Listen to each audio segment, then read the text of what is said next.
Hi, welcome to Ben and Barry on Football. My name is Barry Sterling Mitchell. I produce the Sterling Net Point Power Rankings. My compadre in crime here is... My name is Ben Dickerson, and want to hurry up and get through these matchups so I can get some beer. Beer? Beer. Oh, can't argue with that. Okie dokie. So, Championship Sunday. What's my hurry? There's only two games. There's only two games to talk about. We normally sit here talking about 16 games, and then we got down to 8 and then 4. And it's real, folks. It's real. 8 times out of 10, and I'm probably being real liberal here, this weekend is going to be the best games you're going to see so far this season. Lots of times these two games, or at least one of them, is actually going to be better than the Super Bowl as far as a well-played game, competitive, excellent teams. I mean, These are two teams that, they all deserve, four teams that they all deserve to be there. They all come with some serious strengths, maybe a few weaknesses, but not big weaknesses. They are all absolutely worthy. Yeah. No doubt about it. All serious Super Bowl contenders. Right. And wow, when you think about it, look, these guys, you're talking about the Rams, you're talking about the Saints, you're talking about teams that really have been at the top of the rankings all year. And now is their time to really prove, that they're ready. We're seeing good fundamental football.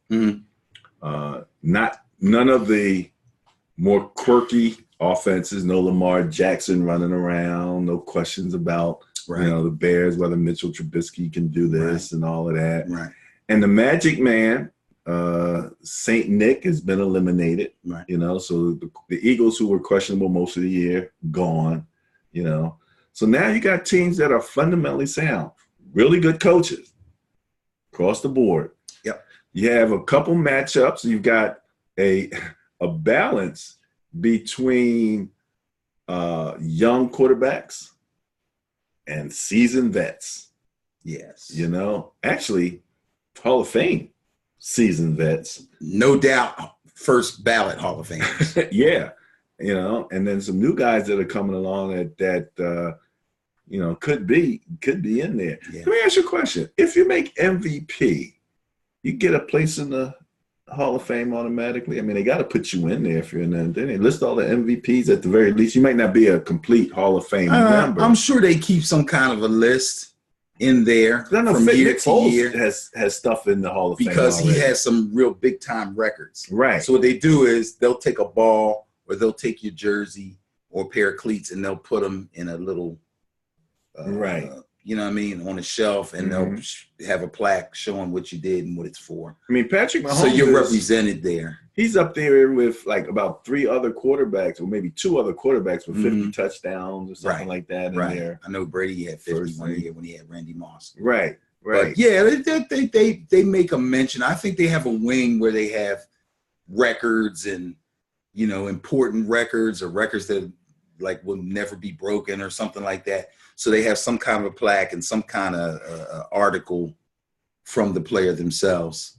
Absolutely. And if I didn't mention it, this is the matchup show. We also do a top 5 show where you can find on YouTube. And but this is the matchup show, and this is where we really get into the team versus the team, as opposed to where they rank. So we're gonna get ready to jump right into that and talk about the games that are coming up on the matchup show for championship weekend for the 2018-2019 season. So right off the bat, let's take a quick look, and I'll make sure that I understand make sure I explain any abbreviations. So if there's any questions, you understand what they are. And in your top line, you see the away team first, the home team second. The NP stands for net point bias. Now the bias is the difference between the net points of the two teams, and the bias favors the team with the greater net points. We also have a bias for TOD, which stands for turnover differential. And same scenario goes with the team with the better turnover differential bias. We then combine those for the bias plus, and we give that a score. And as I always say, it's not necessarily predictive, although those teams that dominate tend to win their matchups against other teams with lesser net points. But it is a great baseline of information for you if you're, doing your pools, or if you're a gambler. Gambling's now legal. Mhm. But the idea is that you take this information, and you'll see what I'm talking about. You add in what you know about the team to this baseline, and then, you make your choice from there as to who you think is going to win the upcoming games. So let's go through the Rams-Saints game. That will be the first game of the weekend, of Sunday. The Rams have a 17 net point bias in their favor and a turnover differential bias of 2 in their favor. And the way that breaks down is that the Rams wound up with ranked first in net points with 154, the Saints fourth with 137. And again, that's just of the top 4. We just ranked, in terms of those 4 teams. And points for, the Rams had 588. They ranked first. The Saints came in third with 504. And the Rams had a turnover differential of 11. And the Saints had a turnover differential of 9. That's 2, favoring the Rams, giving the Rams a 19 bias plus score going into this game. So I see the look on your face here. Oh, hey, look. So many things to talk about. First of all, the turnover differential between the Rams and the Saints. Rams protected the ball pretty well this year, and they got a good number of turnovers. Obviously, Aaron Donald had a great year as far as sacks are concerned, which we kind of expected.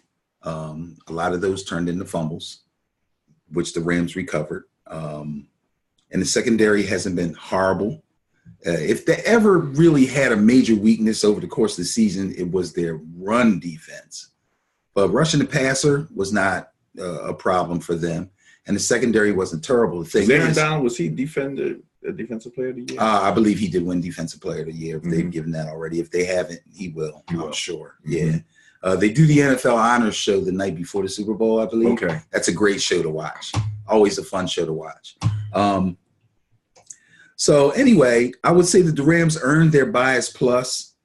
2 reasons. Number one, they scored a heck of a lot of points. And of course, these rankings reflect the entire season. Plus what happened in the playoffs. In the division. In the divisional round of the playoffs. So they scored so many doggone points that it kind of offset the weakness, or I shouldn't say weakness in their defense, but the low output as far as points against. During the season, they were sort of middle of the like 16th, right? 15th, 16th, somewhere. Yeah, and the Saints weren't much higher. And the Saints scored just a little bit less than they did. So that's why the bias plus is not that big. 19 I believe points. The Saints finished the regular season in first place in net points. But they played a much closer game against the Eagles in terms of the score than the Rams, who really showed up and did their thing against the Cowboys. And that's kind of what I'm saying. Like, if you've been following us, a 19-point bias plus is really nothing. We've had triple digit 300 bias pluses, and teams have like come through and proven that they earn that bias. And by the same token, we've had some bias busters who actually came and won their games after being way behind in the bias. Absolutely. So that being said, we have to do what everybody else out there does. We take our information from the net points, and then we look at our other factors. Number one, the Saints are at home now. Big advantage. Big advantage for them in the Superdome.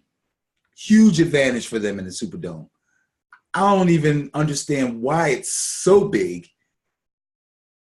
but for some reason they don't lose in the Superdome. Well, one reason there's two things that you have to account for. Number one is the noise factor. You got a dome. When the other team is out there, their ability to communicate is diminished because of the noise. Yes. Now they kind of get used to it, I think, by the second half as the game goes on. Right. In the beginning, it can be some disconcerting. It's funny, though, even though they are a dome team, they're not known per se for being a really raucous crowd like the 12th man in Seattle, which is actually outside. Or Kansas City, which is also actually outside. They're known for it. However, the Eagles last week in the beginning of the second half, the crowd noise affected them. They called a timeout before they were 3 minutes into the second half. Very costly, and had trouble. I think that was on second down. On first down, they barely got the playoff for like a 2-3 yard gain. Right. So, yes, you can't discount the Saints fans if they get really fired up.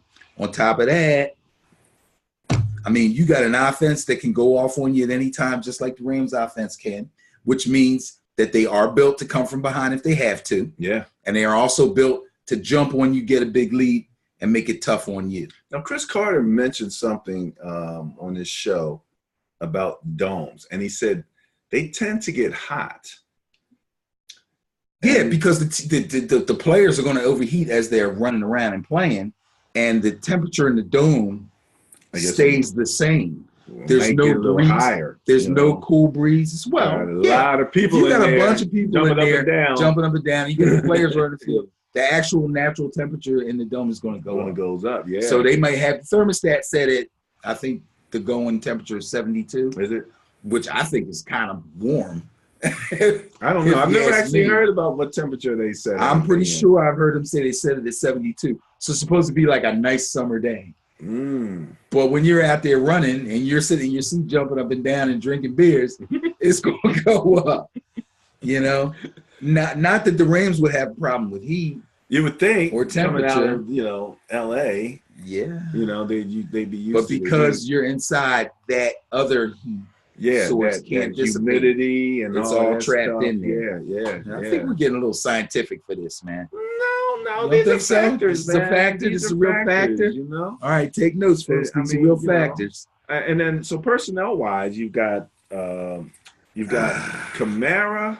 Boy, this game is tough to call. You got Kamara, Ingram, and you got Gurley and CJ. Who's coming on the set now and just really blew up Cowboy. CJ looks like the X factor. Yeah. He's running so well, seemingly out of nowhere. Because, being a fantasy player, I knew he was on the team. Okay. But he's backing up Gurley. Yeah. Gurley never gets hurt. Well, he did this year. I understand that. But when I say never gets hurt, I'm talking about he turns the ankle, he's right back out there the next week. A lot of times, yeah. You know what I mean? He stubs his toe, he's back out there 2 series later. He's that kind of guy. Mm-hmm. So he didn't pay much attention to C.J. Anderson. Like I said, the last time I saw him, he was basically losing his job in Denver. Right. And I'm thinking, they just got him out there for his experience. Right.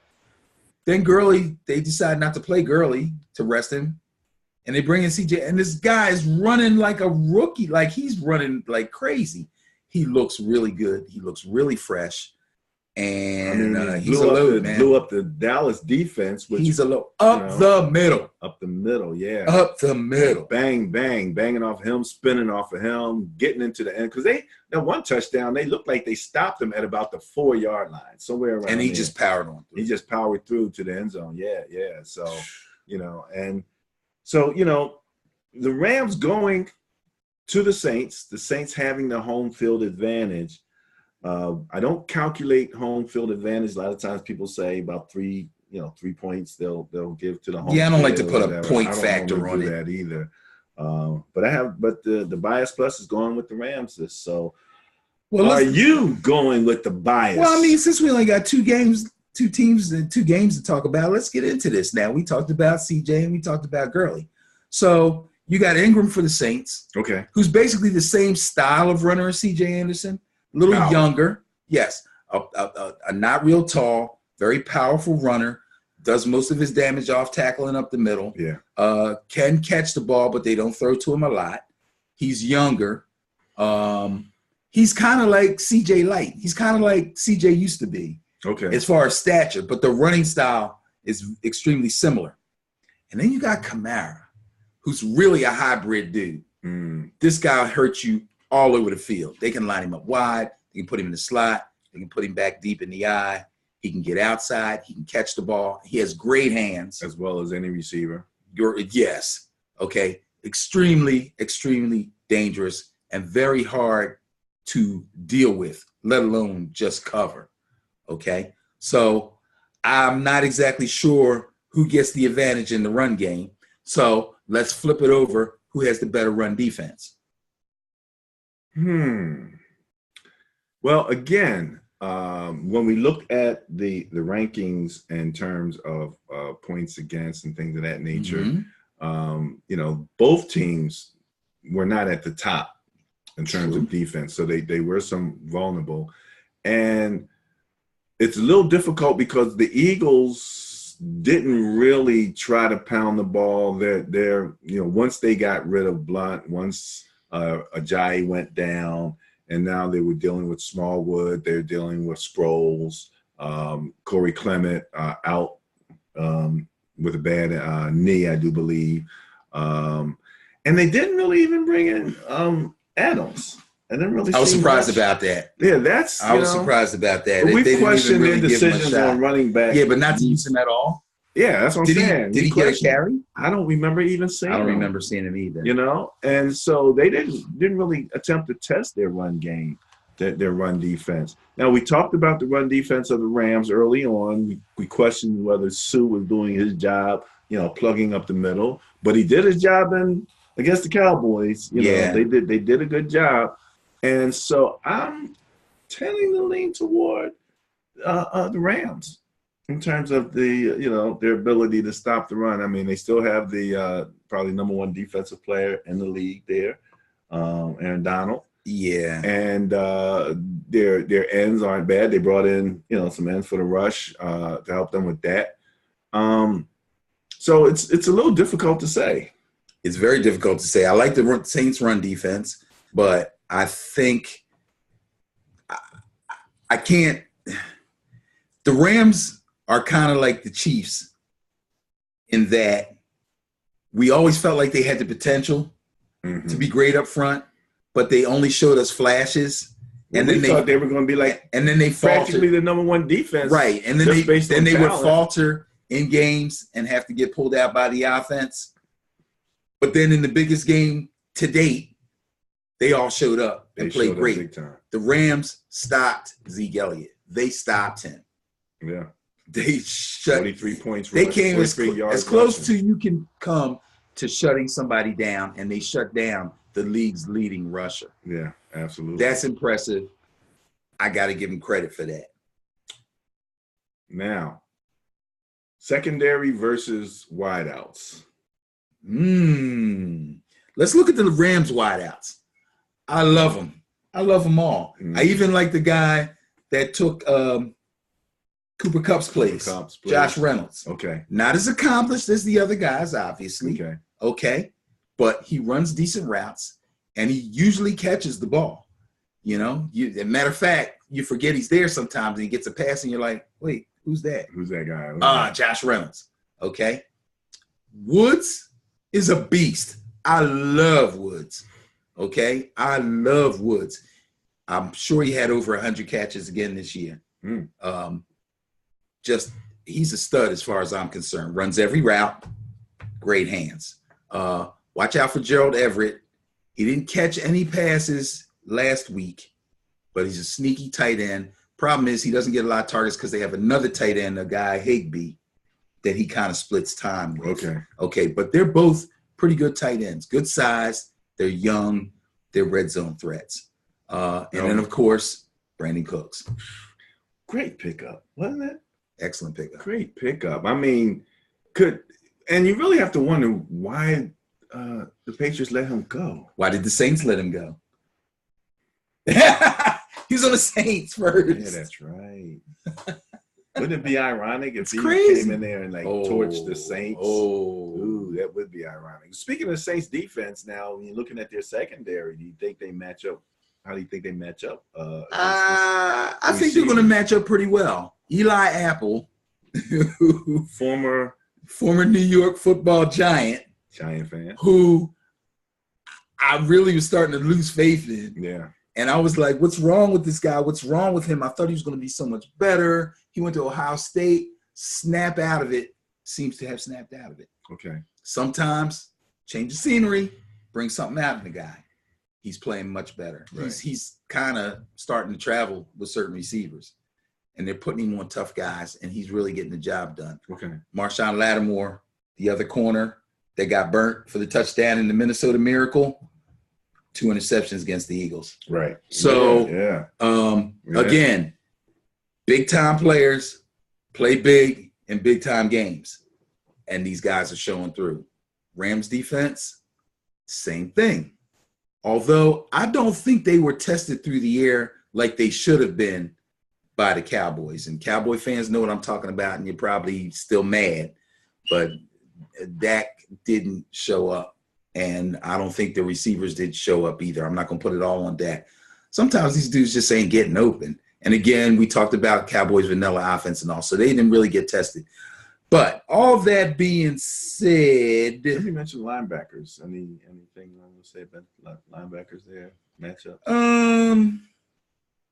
Because I'm not real familiar with the linebackers. The one linebacker that I kind of been watching for the Rams is the guy Dante Fowler. Okay. That came over from the Jaguars, I believe. Kind of made his name there. Okay. And then came over and was supposed to be a big factor in improving their defense.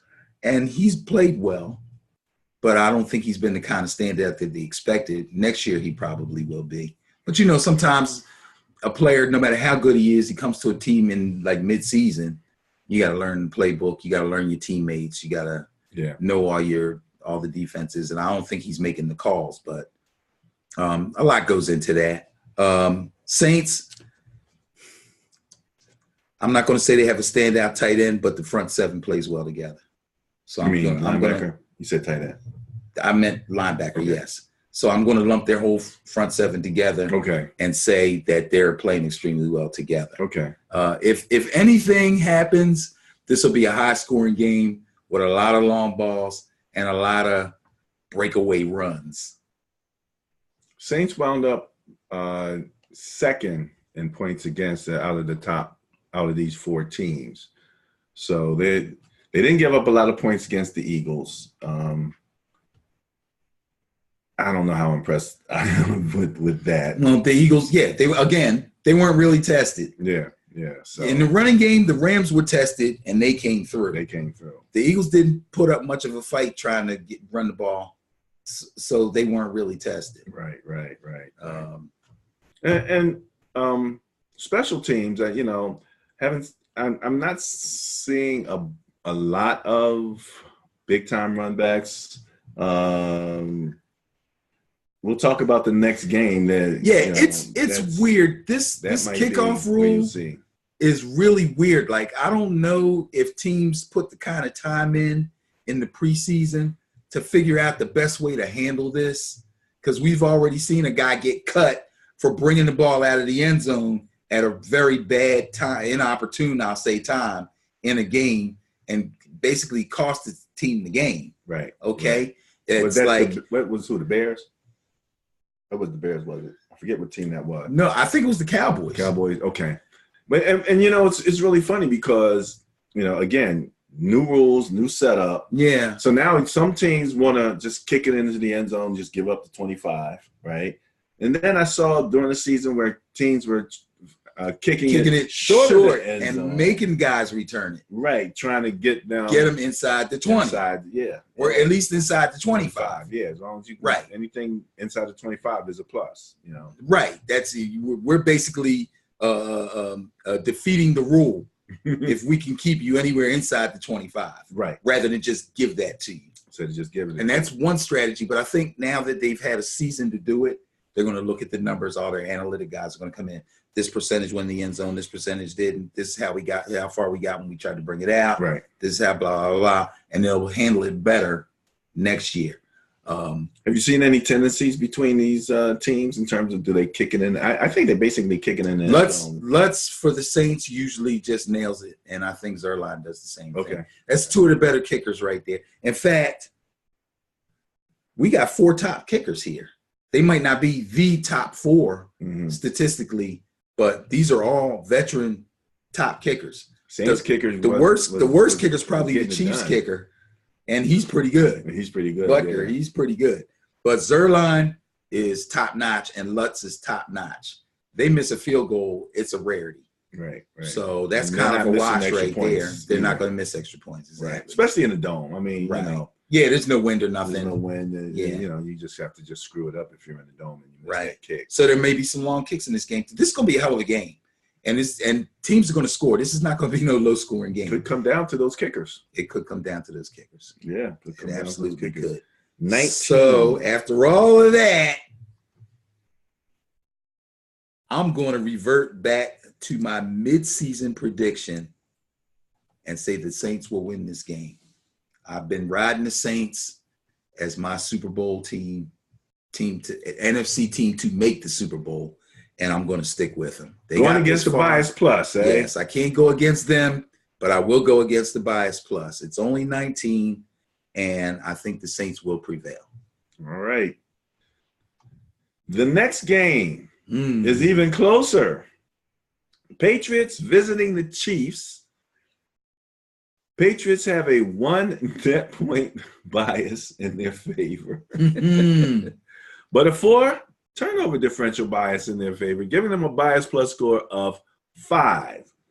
And for what I understand, the Patriots, they're not exactly giant killers on the road. There will be an Arctic blast, from what I understand. It's going to be cold as a witch's pectoral muscle. Pectorals, of course. If it snows, we talked about how the field is heated, and that field actually that works pretty well. So the footing, you know, it's not going to be snowy or icy so much on the field. That shouldn't change too much. But you have, and just like in the previous one, but in this one, even I think more pronounced is the Hall of Fame quarterback against basically the MVP quarterback for the season. Who just happens to be a first-year starter. A first-year starter who's blowing people away. We talked about it in the Top 5 show, how, you know, he hasn't shown any signs of nerves in these big games. Came out, absolutely gamed the Colts line, had them jumping off. They must have had, the Colts must have had like 6 offside calls against them, at least. I mean, you know, still has the ability to throw the ball without having his feet planted, you know, all those conventional things. Doesn't he have to have the laces on the ball? You know, puts the ball, and the one pass he threw to his tight end, Kelsey's coming across the middle. There's actually people there, you know. The one he went across his body again? Yeah.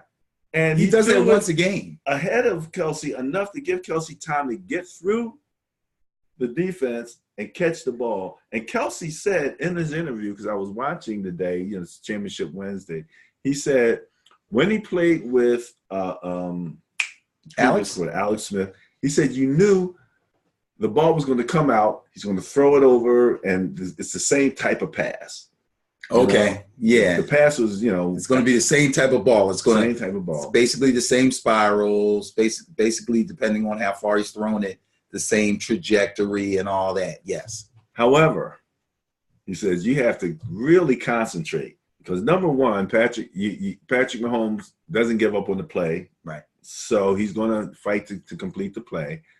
And he says you don't know what kind of balls coming. You might have a knuckleball, a screwball, a left-handed push, or whatever. But it's he gets that the ball baseball there. influence, man. That baseball influence, yeah. Did any other base? Let me see. Brady's not a baseball guy. Drew's not a baseball guy. I don't ever remember hearing anything about Drew Brees being a baseball And Goff player. is not a baseball It's possible any of them played baseball in high school, but it's not a pronounced declaration. Like nobody was going to the major leagues or anything like that. So this baseball thing really does have an effect. I mean, these guys can really get the, throw the ball from a number of different positions. Yeah. And he's just, he's been absolutely amazing. Yeah. I had, called him the MVP early on just because his defense was so bad and they were winning by such a large margin. Anyway. Right. So mainly because of him. Yeah, absolutely.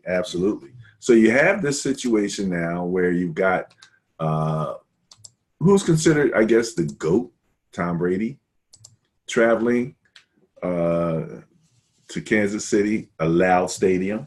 Very loud stadium. Now, somebody said, well, it might not be so loud because it's going to be so cold and they're going to have, face masks on. Don't believe it.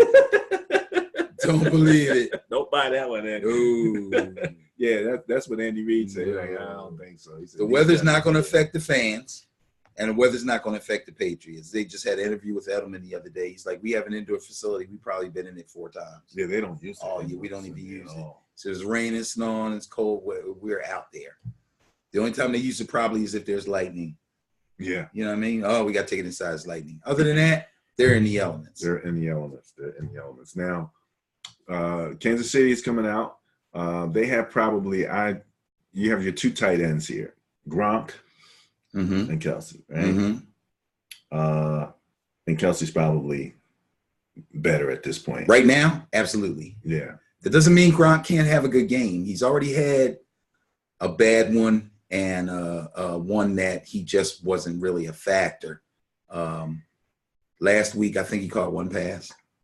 But it was in a it was a critical. Timely. Yeah, yes, it was very timely. Yeah. That's true. But I've noticed that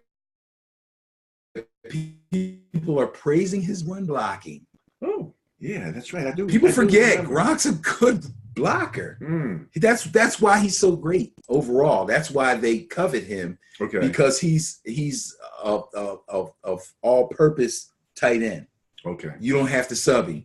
Okay. You know what I mean? Okay. You don't have to bring Selleck in and take Ertz out or put Selleck on one side where you got Ertz because you want to run that way. He does it all. Yeah. I just used the Eagles guys as an example, so I'm sorry. I wasn't trying to be funny.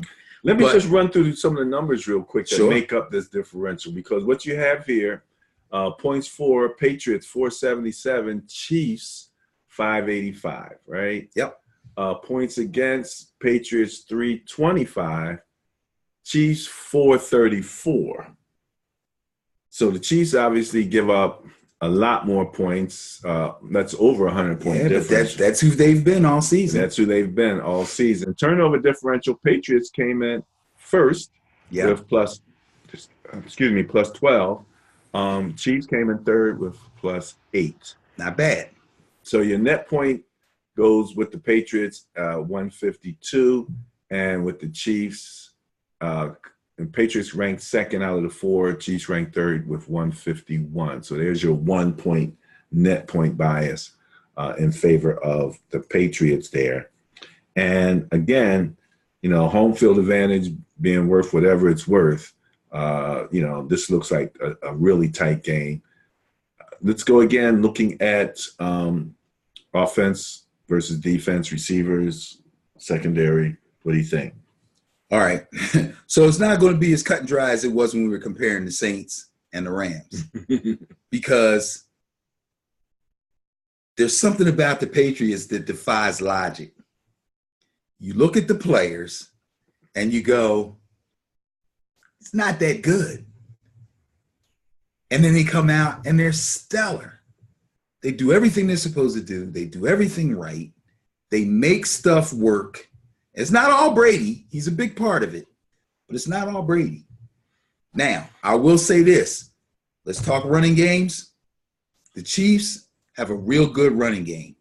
Damian Williams is not as good as Kareem Hunt, but he's real close. He does a lot of the same things, okay? He's got really good speed. He has decent power, and he can catch the ball out of the backfield. But they have no real threat as a backup to him. Well, you know, it's funny because they will also throw Tyreek Hill back there every once in a while. Yeah, but they're gadgets. Those are gadgets. The gadgets I mean, if they work. put him in the – oh, yeah, I'm not going to call that part of the running game. Okay. That's all I'm saying. That's a play you got to watch out for. It's in their book, and, yeah, the Patriots better be ready for it. Jet sweep. But I'm not going to call that part of their running game now. When you look at the Patriots running game, Sony Michel is for real. He's going to be for real. He's going to be a top-notch running back in the league for a long time. He's only a rookie. People forget that. And he's coming off injury, and he looked great. Right. He looked great last week. Right. And he came along and got himself together just in the nick of time because they would rather not use James White full time. Okay. Because of the threat that he is as a receiver, not only out of the backfield, but they can line him up wide and they can put him in the slot, which becomes very important to them when we get to their receivers because they're running out of receivers. After they let Josh Gordon go, they were down to like Philip Dorsett. And I'm not counting Hogan and Edelman are mainstays. Right. Okay. But I think Hogan's been banged up most of the year. You haven't heard his name a lot. He did play pretty well, though, I think. Yeah, he did. He did last week. He showed up. He did last week. But Edelman is without a doubt the number one receiver. And it's like, how does he do it? He's little. He's not fast. If you could just get the isolated camera on this dude, his route running is superb. He's wily. He's wily. Open. And he catches. And he catches everything. I mean, the one catch he had, what was it, in a Super Bowl? Was it? No, last year. Remember when the ball almost hit the ground? He just. Oh, yeah. I mean, just. He's laid out, barely a foot off the ground, and somehow gets a hand under it, tips it up just enough where he can secure it before he hits the ground. It's amazing. It's amazing. Yeah. It's amazing. I mean, when you got receivers like that. Right. Now, on the other side, but go ahead. No, go ahead. Well, I was going to say now, when you talk about the Chiefs receivers, they are what you expect them to be. Tyreek Hill is a monster. The cheetah. The cheetah. Well-earned name. Can catch the ball all over the place. Has really, really good hands. Runs every route, but he's deadly going deep. I don't think there's a DB in the league that can actually run with him. Like, if he takes you on a go route, he's going to get past you. Yeah, he's going to get past you. Your best bet is to hope that the ball's a little underthrown or it's over the wrong shoulder or something to help you out. He's going to run by you. You cannot stay with him.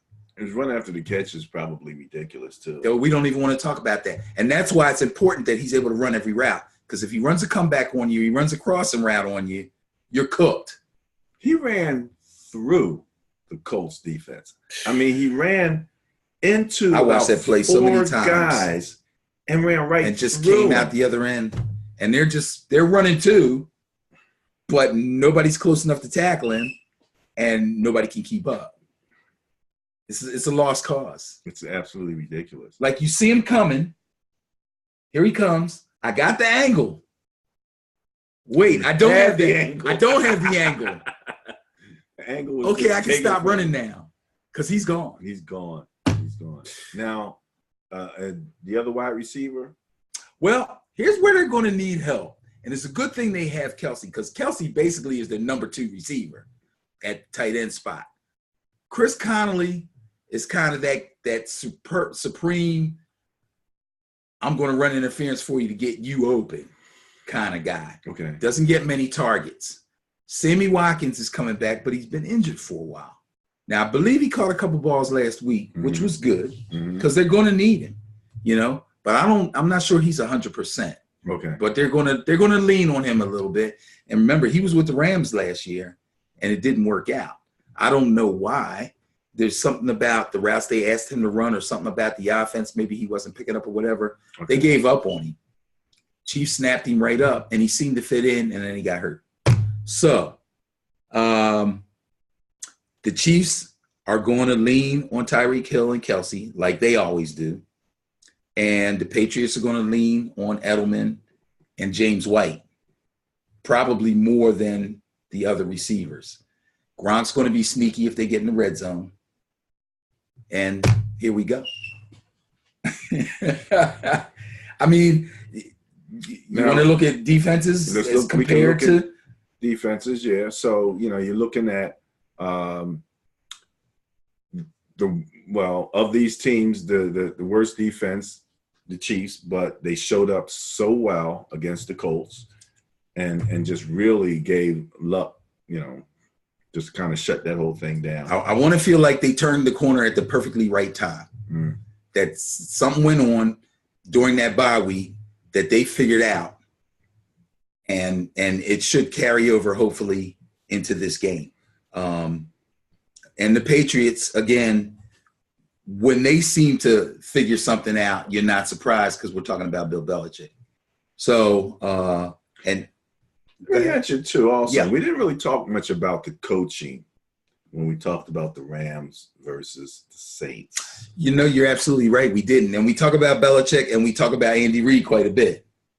Now, the question comes up, can Andy Reid out-adjust Belichick? Because Andy Reid's not – we know he's a great prep coach. Give him a week, give him a bye week, and he, wins most of the time, 80-some% of the games. During the game is when we begin to question Andy Reid a little bit. Don't let it be a time management issue. That's what I'm talking about. That's what I'm talking about. I swear, if this is a shootout game and it's back and forth and it gets late and he has a blunder, dude, and everybody's gonna be like, say Andy Reid. I knew it. He can't win the big one. He can't. He's that. Yeah. I like Andy Reid. I do too. Andy Reid gave Mike Vick, was it a second chance? I mean, his heart, you gotta love the guy. I mean, his personal issues that he overcame, his obvious ability to see talent and to bring people in and things of that nature. He has probably the only African American offensive coordinator in the league. Eric Bieniemy, yes.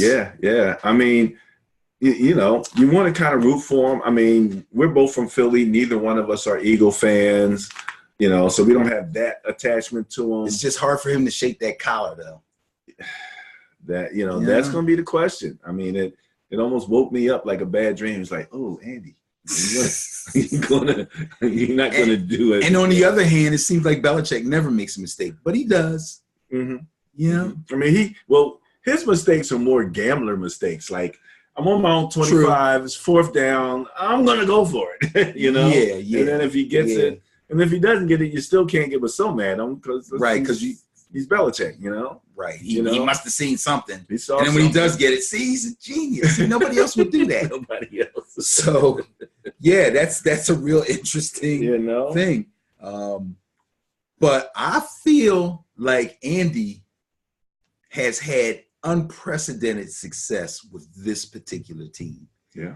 He's had success with other teams. He had success with Alex Smith, but there was always a question there. Can Alex really do it? You know what I mean? Yeah. So I'm a Niner guy, and you saw what happened there. He got replaced by Colin, and even then I felt like it wasn't all Alex's fault because he kept getting new offensive. Remember the time he got hurt? He was smoking. He was smoking then because he had some stability at offensive coordinator finally in his life. Yes. For the first few years, we were training coaches every year practically, you know.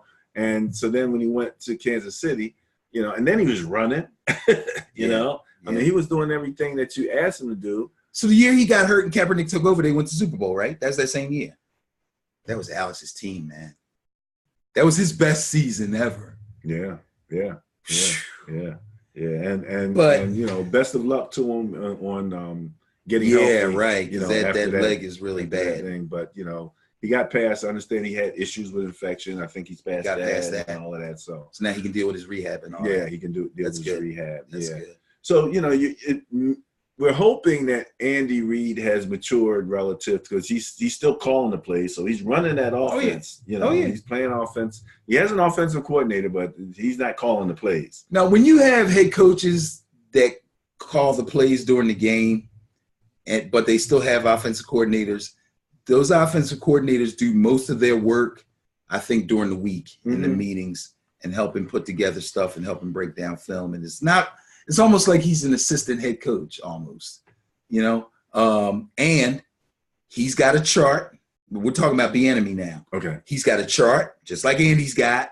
He's up and down the sidelines, talking to players and stuff, doing the things that free up Andy just to concentrate on the one thing. And he's always standing near Andy somewhere saying, rah, rah, rah, rah, rah. So, people have a tendency to poo-poo offensive coordinators who don't call the plays. I know you just love that. We will find another way. But in any event. But they shouldn't, because guess what? Doug Peterson didn't call plays either. And now he does. And the Eagles won a Super Bowl. And their offense was pretty good, considering they never really had a real run game. They got much farther than a lot of people thought they would. So it can happen. But I digress. I'm going to go with my other Super Bowl prediction because they got this far. I have to stick with them. I cannot change. If I was going to change, the time to change, I think would have been last week. And I didn't do that because, remember, I bet against the Rams and I bet against the Patriots. And my Super Bowl prediction was Saints versus Chiefs. So, yes, I'm going against the bias. Again. Small as it is.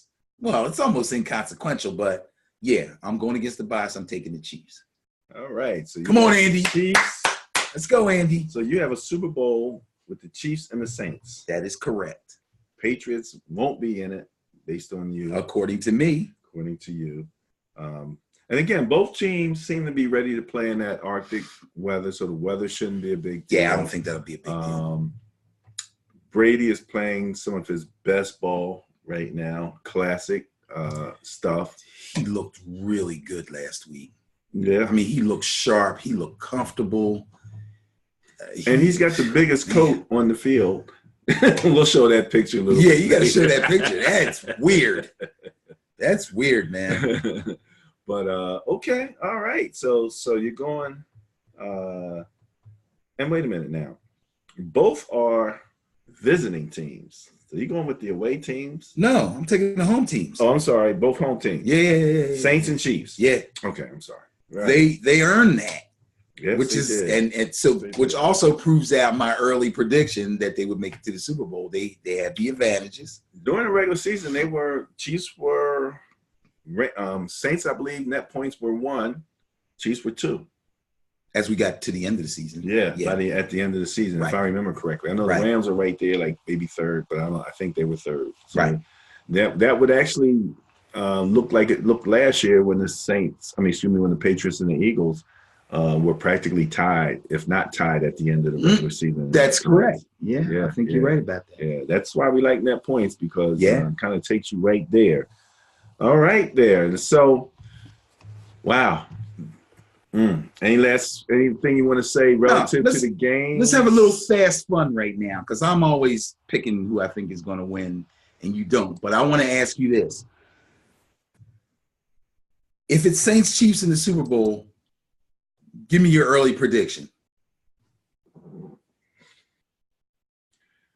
If it's Saints Chiefs in the Super Bowl, yes. Super Bowl's played is going to be in.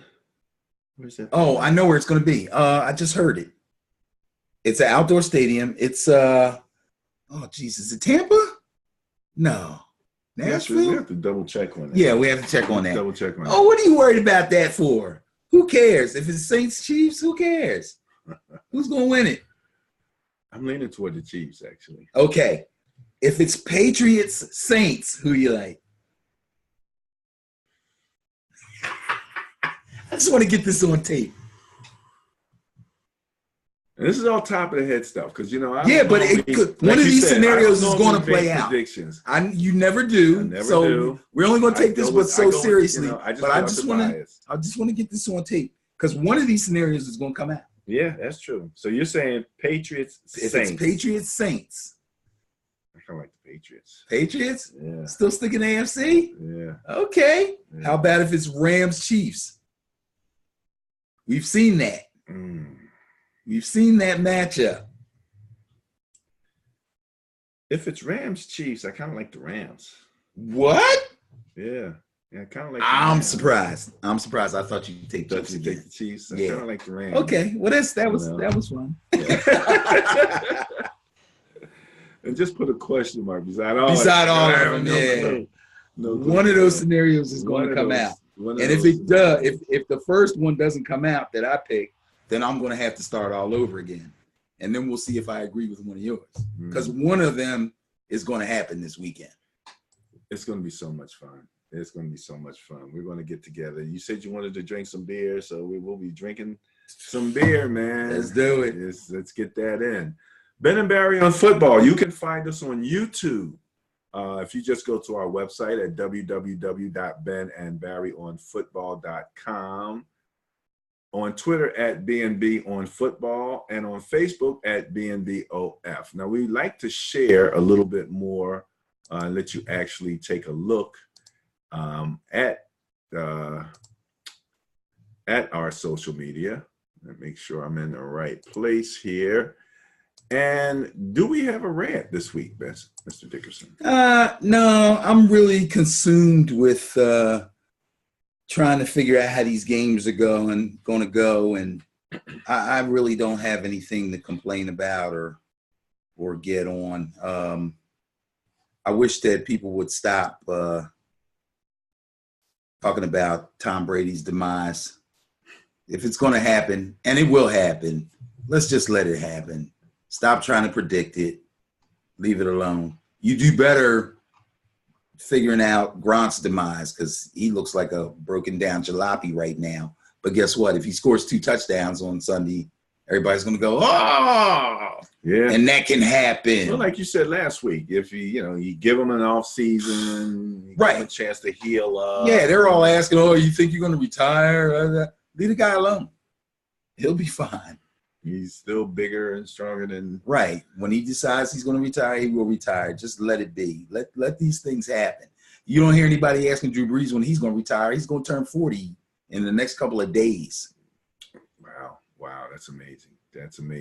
And the new quarterback rules will lend longevity. Absolutely. To some of these guys and open up some things for these younger quarterbacks that, the older quarterbacks, they had to deal with a little more physical punishment. Right.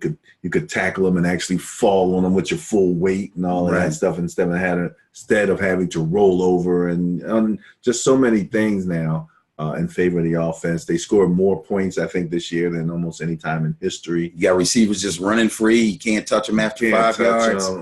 And they even allow a little hand fighting downfield if they're both given and taken. Right. But I'm talking about hand fighting. I'm talking about this kind of stuff. Right. I'm not talking about arm bars and shirt grabs. Got to call that. So the advantage is still to the offense. Advantage to the offense. You can find the Sterling Net Point Power Rankings on Facebook at Sterling NPPR. You can find Ben and Barry on Facebook at BNBOF, as we just said. Now, was it Facebook that we had that picture that you wanted me to show? There it is. The hell is that? If somebody has an explanation for that, please post it to our Facebook page. What the heck? Kind of contraption? And it's an actual jacket. Well, I don't know if it's an actual jacket. I don't think it has sleeves. But other than sleeves, but I'm saying other than sleeves, it's an actual jacket. That is hand. I don't know if that's his hand or no. Somebody else. It's the guy beside him showing him something on the that he's not even looking at. But yeah, I mean, when I saw this, I'm like, Does he have his entire family up? The wife and kids. That's just crazy looking. I didn't see that during the game. That's crazy looking. So that'd probably be a great thing for homeless people. You get them a coat like that. Yeah, you can get like 4 or 5 of them under there. It's like absolutely amazing. That is. It's got to be some kind of heating contraption. That's all I can think. Oh yeah, absolutely. Something to keep them warm. I mean, but we tried to do the best. We actually got some kudos. Oh yeah, from your baby girl. Yeah, came on and my man Will, one of her buddies. Gave us a shout out, which was really nice. Gave us a little shout out, and that's always nice to get some love like that. And then on Twitter, you can find us at B&B on football. We like to share all the good news on Twitter. We like to kind of let everybody know, a little bit about what's going on. And, I really, again, always suggest people come to our Twitter page if you love football and if you want to follow football people. We follow a ton of them, and you'll be able to just find some great information out. Yeah. We talked about NFL Mexico and how much we love to hear the announcers in NFL Mexico, NFL football operations. If you want to know about rules, I had to go there because we had the one question about whether the clock should stop when they run out of bounds, and we found out what constitutes actual running out of bounds. That's one of the things we came up with when doing our research. Absolutely. I don't know. Are they going to do the flag thing again this year? With the NFL? Oh, I'm sure they will. Year? That was a pretty good success. Yeah, I'm sure they'll do that again. That was like in the spring, though, wasn't it? Spring, summer? I guess so, something like that. Yeah. I'm sure they'll do that. NFL flag or whatever they called it. Yeah, absolutely. And I'm a Madden guy, so we follow a Madden on football. I watched a little bit of the Madden championships. Whatever your level of fandom is, you'll find something interesting on our Twitter page and the people that we follow. Absolutely. And so we're giving a shout out to all of those. Hey, there's Mike Tomlin. He's got his hands full right now. Yeah, let's just want to talk about that. Let's just talk about that for a hot second, because Bruce Arians came out and said, too much diva in Antonio Brown. Too much diva. And they're still saying he might want to bring him. Oh, yeah. He still might. Arians don't care. He's going to tell it like it is, and he's going to say, but that don't bother me. Well, he also has a relationship, from what I understand. Right. Early on, he has a relationship with him. So, I guess he's playing on that mutual respect or whatever there. Yeah. And you had asked, about my Niners, because there's so much being said about Antonio Brown. Well, it's Jerry Rice that's doing all the talking. Yeah. And I heard him mention Antonio Brown saying to him that he wants to come out there and meet up with him and run hills with him and stuff like that. And that's all well and good. Everybody knows that Antonio Brown is pretty much a workout warrior. Right. He has no problem working out, keeping his body right and all that stuff. So that makes sense. But what's being said about him wanting to play for the 49ers, I don't know. I have to take that with a grain of salt. And the other thing is whether he abandoned his team. That's the other. Depends on how you look at it. And I'm sure even in that locker room, there's probably some differences of opinion. And anything like that. Yeah. And as far as, I'm concerned, I guess maybe I'm a little conservative. I don't know, if he's going to be a big diva, and I don't see him really changing a whole bunch at this particular point. I mean, he started out his career, he's pretty humble. He wasn't a high draft pick and all of that. And as we talked about earlier, it kind of reminds me of T.O. T.O. Went from being, that guy second to Jerry Rice. And he seemed to be really content with that. Yeah, and then he caught the ball in the playoff game against Green Bay, started crying and everything. And then next thing you know, he's running around, I love me some me, and his ego just went, and we were talking about disruption in the locker room. Chris Carter again said locker rooms are so crazy that for the most part, even Antonio Brown's not really going to disrupt the locker room as long as he doesn't mess with the quarterback. Right. And that's the question. T.O. started going after quarterbacks, and, that became problematic, especially here in Philadelphia. Right. Garcia, when he was with, the Niners, Yeah. And, it really created some problems. Antonio and Big Ben Roethlisberger, there became a question of a rub there. Right. And that's a beef that bleeds over on everybody. Because if there's one guy that even the third string defensive end that never gets in the game doesn't want, it's a problem with his starting quarterback. Right. You don't want that's the guy you want to be even keel, calm, ready to play. You can't win without a quarterback. And when you have the ownership coming out and kind of now they didn't say anything definitive, but what they said is like, it doesn't look like he's going to be back. Right, which pretty much means he won't be back. To me, if you're going to go that far, then that tells me he's not going to come back. But what happens to him is going to be as best the team can help in their best interest, not his. Yeah. So all this talking about he wants to be here and he wants to be there, I don't think that really means much, right? He's under contract, right? Yeah. Okay, so they can trade him, right? They can trade him. Yeah. They trade him. He has his to go. Contract is not super duper. I mean, it's not like prohibitive for another team to pick up his contract, from what I understand. No, probably not. Yeah, I'm not exactly sure what he's making, but he is up in the top end of receivers, though. It's not like he's working off of a rookie deal. Right. That's true. He's kind of up there. That's true. I remember correctly, he's in the 17, 18 million range. But and then again, we were talking about what team then would be able to take and would be able to manage him, and who he would respect. This whole diva thing. Some of it is also sparked by what's going on with him and that team. So he goes to another team, some of that stuff is eliminated.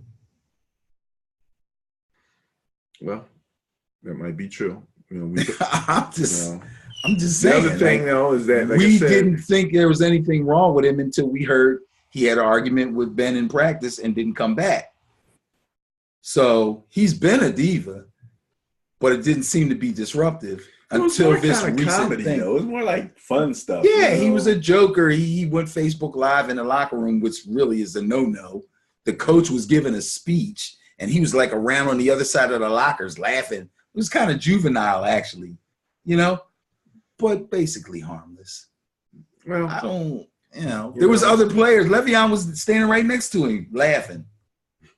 So, Well, in any event, we did also mention that when you look at the teams that are in the playoffs, yes, they don't have much of that going on, if any. No real divas. And they got some jokers and some fun guys and all of that kind of stuff. But they're there without an Antonio Brown, and the Steelers are not. So right. And even if he played, they still wouldn't have made it. So because they won their game. But right. Their fate was in someone else's hands. Was in somebody else's hands. So, yeah. Well, it'll be interesting to see where he turns up. He's going to be a factor right away, wherever it is. Even if it's Tampa Bay, he'll be a factor. So I hear Deshaun wants out of Tampa Bay. So I never liked him. You never liked Deshaun? I didn't like him when he was with the Eagles. Because he ran back that kick. He's a one-trick pony. Oh, yeah, that hurt me. That hurt me. That cut me deep, yo. That cut me deep. But he's a one-trick pony. He's, I try to give credit where credit is due, even if you're on a team I don't like. Okay? As a receiver, if he can't go deep, he ain't going to help you.